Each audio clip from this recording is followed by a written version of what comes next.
I'm Double Six. This is my channel. We talk about money, cars, women and children. This is my Ghetto story segment. Today, I've been making some videos recently, the last few weeks, about betrayal and detecting betrayal. And I just want to give you some kind of free thinking on betrayal where it's not really clean cut. It's just things that coming out my head with scenarios. And this is going to be on my Ghetto story segment about some scenarios about betrayal, yeah? Stay tuned on the flip side, yeah? Watch out.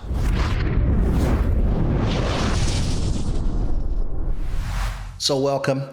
I'm Double Six and you're on my channel, Money, Cars, Women and Children. Today I'm going to talk to you about a scenario of betrayal because recently I've been running some videos on how to detect betrayal and traits of people that likely to betray you. And I just had a scenario. I was recently in Jamaica. So I was working over there for a couple of weeks and I'm just going to give you a scenario. So this is kind of just spilling out from you. It's not really advice, or it's just telling you scenarios that I face in my life and things that I do. One of my guys in yard comes up to me and he said some police and soldiers come to his house and was searching his house looking for firearms. They were looking for illegal firearms. So I said, look, I'll say this publicly. I don't advocate people having illegal firearms in Jamaica. If you have illegal firearms in Jamaica, police should hold your ass, they should lock you up, they should throw you in jail, especially if you got them illegal firearms for unethical purposes, not for self-defense, but offense, to rob people and kill people and mash up people picnic. But you know, he said they came to raid his house, police and soldiers, early Sunday morning for firearms. So he was telling me the scenario that he thinks that it was somebody who betrayed him because clearly he didn't tell the police himself that he may or may not have firearms. Somebody else has told him, has told the police and the soldiers that he had an illegal firearm on the premises, and they run in Sunday morning, 7 a.m. to basically raid his place looking for firearms. Now, I don't advocate people holding illegal firearms. I said to him, whether you have it or not have it, that's not my business because I don't advocate you to have it. But you have a problem because he told me the scenario, how they enacted the search. Now, he said to me he's really stressed out because when they enacted the search, they went to a specific place over his window where he said he may or may not have told 3 people that if he did have a firearm,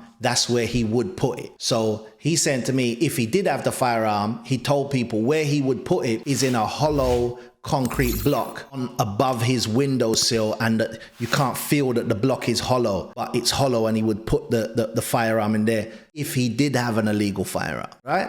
So he said when the police and the soldiers came in and searched the premises, he said the policeman walked up to his bed, stood on his bed and felt for the hole inside the block. Now, he said everywhere else they just search conventionally, like lift up the bed, look under the bed, open the drawers, look behind the TV, move the pictures. They just searched everywhere else conventionally, but he said they specifically went to that place. So he said to me he only told 3 people where he would put an illegal firearm if he had the firearm. So I said to him, well, you've got potentially 3 people and one of them or more of them have betrayed you. Now, he named the 3 people to me, and let's say they're John, Michael and Peter. Let's say he called them John, Michael and Peter. Well, I'm saying to him, John, Michael and Peter, or all 3 of them, or one of them, or 2 of them have betrayed you. So he was sitting down, hand in his head. He's like, they're my 3 close best friends. They're my 3 best friends. What can I do? And I said, well, you're going to have to now put yourself on the line to detect who's the snake in your camp, because one of those man want you to lose your life. Because when police in Jamaica come for you for illegal firearms, anything can pop off and you can lose your life. You can make the wrong move, make the wrong turn. It's like police in America. You can lose your life. When them police come, they're on high alert. They're highly sensitized, yeah? For the wrong move, you dip your hand down, you turn around too fast, you rush under the bed just to, you know, throw some weed in the bin or something, and they can light you up. So whoever sent them to this man put his life at risk. So now I'm saying to him, he's got to put his life on the line to detect who's betrayed him. And I was saying to him, what you're going to gonna have to do now is find the snake in your camp. So you're gonna have to go back now to these 3 people, but this time you're gonna tell, because basically he said he told where he would, if he did have an illegal firearm, where he would put it. He told all 3 of them when they were all standing up together. So I said, now you've got to go back to each one of them and tell each one of them a different place where you may hide an illegal firearm if you had one. So I said, tell one person you put it on top of the fire hose, and you tell the other person that you buried it by the mango tree, and you tell the other person that you buried it by the ackee tree. And next time the police come, because now you're going to put your life on the line, because when the police hear that you may have an illegal firearm again, they're going to come real force for you, because they got intelligence twice now, and they're not going to let you get away. So now you might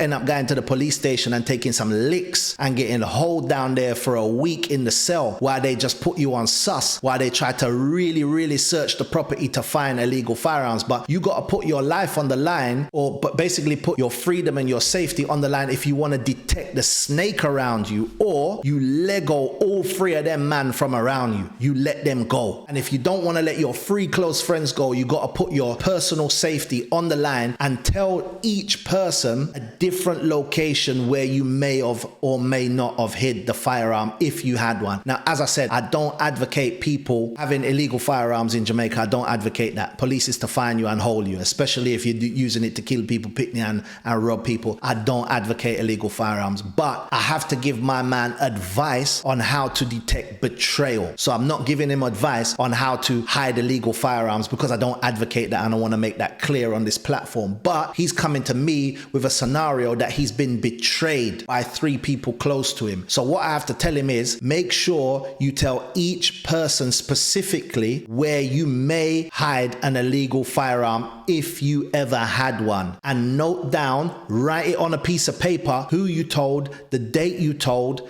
and when you told them, so you don't get confused, as to which person it is that betrays you. And when you see those police and soldiers come next time, you're going to be laughing. When you see them walk over to the ackee tree and start to dig with a little shovel by the ackee tree, you're going to be laughing in your mind, because you will know who you told, which person you told that you would bury an illegal firearm at the ackee tree if you had one. So how to detect betrayal is a skill. You got to weed out the snakes around you. You got to look for the subtle changes. This is just one of my ghetto stories. This is what I go through in my life. This is the people that surround me. This is the people that I talk to. This is the people in my life. And these are the problems that come my way. So hopefully my man can detect the betrayal, and he can just sidestep that person who he identifies as the person who betrays him. And hopefully when the police hold him again and the soldier, they don't put a boot in his neck and step in his ass, because that's what they're going to do when they come again. And me and him was laughing, and I was saying, but that's the only way you're going to find out,